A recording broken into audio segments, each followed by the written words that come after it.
Bueno, continuamos con los distintos tipos de receptores. Habíamos llegado hasta el receptor acoplado a proteína G, donde el AMP cíclico es una sustancia que se libera para viralizar la información, es decir, se liberan muchos AMP cíclicos como segundo mensajero, lo cual amplifica la respuesta y todas las organelas se enteran simultáneamente.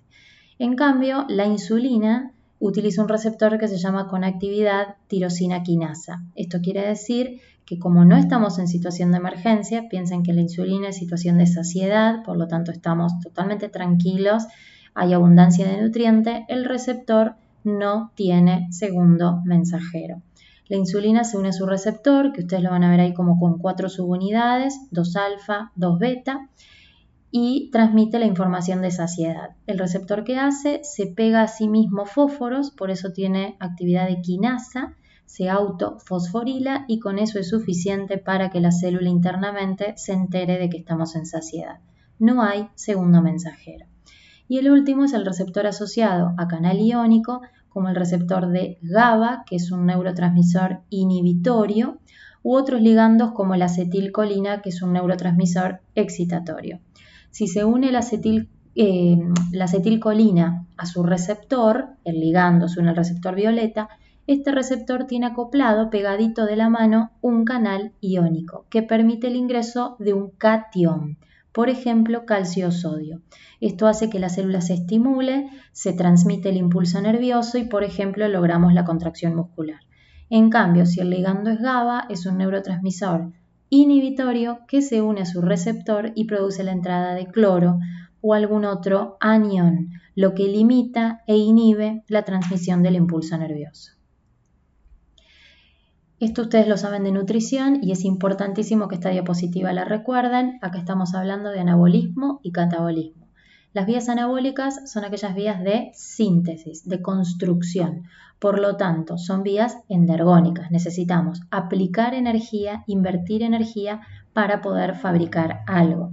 Son vías además reductivas porque reciben, reducirse es recibir protones, electrones o hidrógenos. Y además es divergente porque a partir de poca variedad de moléculas sencillas, dióxido de carbono, agua, etc., podemos obtener gran variedad de productos como carbohidratos, proteínas y grasas. Como quien dice, con huevos, leche y azúcar yo puedo fabricar gran variedad de recetas. Se abre como un abanico y eso sería divergente. En cambio, el catabolismo es una ruta de degradación, de ruptura y por lo tanto de liberación de energía, por eso es exergónica. Y es convergente porque a partir de gran variedad de sustancias complejas podemos obtener siempre las mismas simples. Rompiendo proteínas, grasas y carbohidratos, llegamos siempre a dióxido de carbono, agua, nitrógeno, a las mismas moléculas sencillas. Por eso es convergente, el abanico se cierra. Y es exergónica, ya lo dijimos, y es oxidativa, porque en las vías oxidativas se ceden, se liberan hidrógenos, protones o electrones. Las vías reductivas recibían, las vías oxidativas liberan. Para poder hablar del metabolismo tenemos que recordar también a la mitocondria. La mitocondria es una organela que tiene una membrana externa, una membrana interna en forma de pliegues o crestas y una matriz interna que es la matriz mitocondrial donde ocurren vías metabólicas importantísimas como el ciclo de Krebs. Toda esta parte del metabolismo ustedes tienen un capítulo que se llama metabolismo, que en mi versión de blanco es el capítulo 10. Es el motor de la célula, justamente porque allí es donde se genera la mayor cantidad de energía posible. Claramente los tejidos que no tengan mitocondria, como el glóbulo rojo o el cristalino, se van a perder esta posibilidad de obtener energía abundante. Y tenemos dos tipos de energía, el ATP, adenosín trifosfato, que es un nucleótido, en tanto está formado por una base nitrogenada, en este caso es la adenina, pero podría haber sido guanina como el GTP, tiene una pentosa que es la ribosa y 3 fósforos, por eso es ATP. Podría ser también AMP con un solo fósforo o ADP con 2. Según la cantidad de enlaces fosfatos que haya, en este caso tenemos 3 fósforos unidos entre sí, más energía tengo. El ATP es el llamado moneda energética universal porque rompiendo esos fósforos yo puedo obtener energía inmediatamente. Se llama moneda porque es como decir que tengo dinero en efectivo. Si yo tengo dinero en efectivo en este momento puedo comprar gran variedad de cosas. En cambio, los que se llaman equivalentes de óxido reducción, como NADH y FADH que figuran allí, son nucleótidos derivados de vitaminas. Y estos no tienen fósforo, por lo tanto la energía la llevan contenida en las H's, en los hidrógenos, que albergan electrones. Estos tienen energía, pero no disponible ya, como en el ATP, sino energía a largo plazo, energía de reserva para después. Yo los he apodado como si fueran cheques. Piensen que con un cheque yo no puedo, con tarjeta de crédito, no puedo ir ahora y comprar cualquier cosa. En cambio con ATP sí, porque es moneda, ese dinero en efectivo. Así que podríamos decir que el ATP es energía directa y NADH y FADH son como cheques, son energía a largo plazo. Yo para que un cheque se transforme en dinero en efectivo lo tengo que llevar al banco. Entonces por eso decimos que es energía indirecta. Me va a costar un poquito más convertirlo en plata en efectivo. Para comenzar con las vías metabólicas, la primera que nosotros vamos a ver se llama decarboxilación oxidativa del piruvato. Esta vía ocurre, y fíjense que está a mitad de la diapositiva, y es convertir el piruvato o ácido pirúvico en acetil-CoA. ¿Quiénes son estos? Estas son dos sustancias muy famosas desde el punto de vista metabólico porque son la puerta de entrada al ciclo de Krebs, vía de mayor generación de energía que hay en todas las células, que tengan mitocondria. Estoy en la mitad de la diapositiva. Lo que pasó antes dependerá de qué nutrientes yo haya ingerido y lo vamos a ver después. Es decir, que nosotros vamos a estudiar primero desde la mitad del metabolismo hasta cómo termina, porque eso es igual para los tres nutrientes, todos pasan por el ciclo de Krebs y después veremos las individualidades y diferencias de cada uno de los tres nutrientes. Es como quien dice, agarré un libro y empecé a leer del capítulo del medio en adelante. Yo les voy a contar primero cómo termina la historia y después vemos cómo comenzó, que eso es diferente, pero todos los libros terminan igual en este caso. Haya comido lo que yo haya comido, siempre voy a tener acetil-CoA y ciclo de Krebs. Esta es una vía que ocurre en la matriz mitocondrial y que convierte piruvato en acetil-CoA. Y acetil-CoA es la puerta de entrada, como dije, al famoso ciclo de Krebs. Veamos la vía. Es nuestra primera vía metabólica de unas 15 o 20 que vamos a ver en el cuatrimestre, así que sugiero armarse un cuadro donde ustedes pongan estas columnas y luego vayan completando con las distintas vías en ese cuadro las características. Sustratos, productos, enzima clave, cofactores, regulación, balance energético de la vía, ¿qué más? Sitio celular, dónde ocurre, sitio tisular, en qué tejidos ocurre y creo que nada más.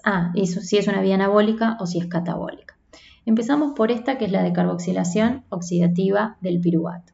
Esta es una vía catabólica de saciedad, es decir, que acabamos de comer y estamos rompiendo nutrientes. Ustedes me dirán, ¿pero de dónde viene el piruvato? El piruvato, que es el sustrato de esta vía, puede venir de carbohidratos o de aminoácidos, no así de las grasas. Las grasas no dan piruvato, así que si yo comí proteínas o carbohidratos, seguro tengo piruvato, sustancia de 3 carbonos. Fíjense que en esta reacción dice que hay una decarboxilación, es decir, que el piruvato va a perder un carbono, ustedes lo ven recortado ahí en un cuadradito, que se libera como dióxido de carbono que se lo ve saliendo. Por lo tanto, si al piruvato de 3 carbonos le saco un carbono, lo que obtengo es acetil de 2 carbonos. Por eso es una decarboxilación. Además es oxidativa. Recuerden que dijimos recién que oxidativa significaba liberar, ceder H's, hidrógenos, protones o electrones. Ustedes van a ver que el piruvato pierde H's, que son las que recibe el cofactor NAD. Hay un NAD entrando y un NADH saliendo. Miren la flecha. Ese NAD tomó las H's del piruvato y se convirtió en NADH. El piruvato se oxida. El NAD se reduce. Reducirse es recibir H's. Estamos viendo que un NAD recibe H's. Siempre en una vía oxidativa el cofactor se reduce. Por otro lado, van a ver que dice que se llama la enzima clave complejo piruvato deshidrogenasa. Son 3 enzimas que deshidrogenan claramente lo que acabo de explicar. Pierde H's el piruvato, por eso se deshidrogena. y utiliza 5 cofactores. Coenzima A, que es derivado de la vitamina B5, ácido lipoico, que es un ácido graso, tiamina fosforilada, que es derivada de la vitamina B1, FAD de la vitamina B2 y NAD de la vitamina B3. O sea que utilizo 4 derivados vitamínicos como cofactor, más el ácido lipoico, que es un ácido graso. Nos queda por ver si esta vía es exergónica. Si dijimos que era catabólica, esperaba que sea oxidativa y exergónica. Es exergónica porque estamos liberando energía en forma de NADH. Recuerden que NADH es un cheque, además de ser un cofactor reducido, es un cheque, es dinero a largo plazo, es energía a largo plazo, equivalente de óxido reducción. Así que hemos visto que es catabólica porque el acetil es más chiquito que el piruvato, se ha roto, es exergónica porque se liberó NADH y es oxidativa porque el piruvato se oxida y el NAD se reduce. Esto ocurre en la matriz de todos los tejidos que tengan matriz mitocondrial, excepto entonces glóbulo rojo y cristalino que no tienen mitocondria y por lo tanto no pueden hacer esta vía. Esto ocurre en saciedad y por lo tanto vemos la regulación. Si he comido, tengo piruvato de carbohidratos o de proteínas como dijimos antes, así que el regulador covalente es la insulina. Recuerden esto del año pasado, que las hormonas realizan regulación covalente, modulación covalente. Claramente la insulina tiene que activar, flecha verde, esta vía para que podamos convertir piruvato en acetil. Pero si estamos en ayuno, adrenalina o glucagón, es decir, estrés o ayuno, no estamos en condiciones de romper piruvato, al contrario, no tenemos alimento. Por lo tanto, esas vías, esos dos mensajeros inhiben covalentemente a la enzima. Por otro lado, tenemos todos los que estimulan en rojo, reguladores alostéricos. Recuerden que los sustratos siempre estimulan, los sustratos empujan, estimulan porque si hay mucho piruvato, el piruvato le está diciendo a la enzima, me quiero convertir en acetil. En cambio, los productos como el piruvato inhiben, porque si tengo mucho, el acetil-CoA, si tengo mucho acetil-CoA, el acetil-CoA le dice a la enzima, para de trabajar, inhibición alostérica por producto, porque total ya tenemos acetil. Por último, aparece el acetil-CoA en el medio de esta diapositiva, ya sea viniendo de la glucosa de aminoácidos, dijimos que vía piruvato podía venir de cualquiera de esos dos lados, o por otra vía que no hemos visto, puede venir el acetil directamente de los ácidos grasos. Ahí dice oxidación. O sea, que si yo ya tengo acetil en mi matriz mitocondrial y estoy en saciedad, ya la mitocondria no sabe si yo comí carbohidratos, proteínas o grasas. Todos terminan en el mismo lugar. Si comí carbohidratos o proteínas, hice piruvato primero. Si comí ácidos grasos, vine directamente para acá. Y si tengo cuerpos cetónicos, que es un combustible alternativo de emergencia que veremos más adelante, también puedo obtener acetil. Todas estas son vías catabólicas. Sin embargo, el acetil, una vez que se obtiene, tiene una misión en la vida. Su meta es dar energía, entrando en el ciclo de Krebs. Pero si la célula se lo pide, el acetil puede hacer anabolismo y fabricar ácidos grasos, colesterol, esteroides o cuerpos cetónicos. Por lo tanto, el acetil se lo llama encrucijada metabólica. Está en el medio de las vías anabólicas y catabólicas. Es una sustancia fundamental. De nuevo, su principal misión es dar energía a través del ciclo de Krebs, proveniendo de cualquiera de los 3 nutrientes. El ciclo de Krebs también ocurrirá en la matriz mitocondrial, pero si la célula se lo pide, puede servir como sustrato anabólico. Hasta acá la clase de hoy. Esta parte, que es la de carboxilación del piruvato, la van a encontrar dentro del capítulo que se llama Metabolismo de los hidratos de carbono y a continuación está el ciclo de Krebs, que es para la próxima clase. Lean ese pedacito, no es necesario que lean todo el capítulo, ya que carbohidratos todavía no hemos visto.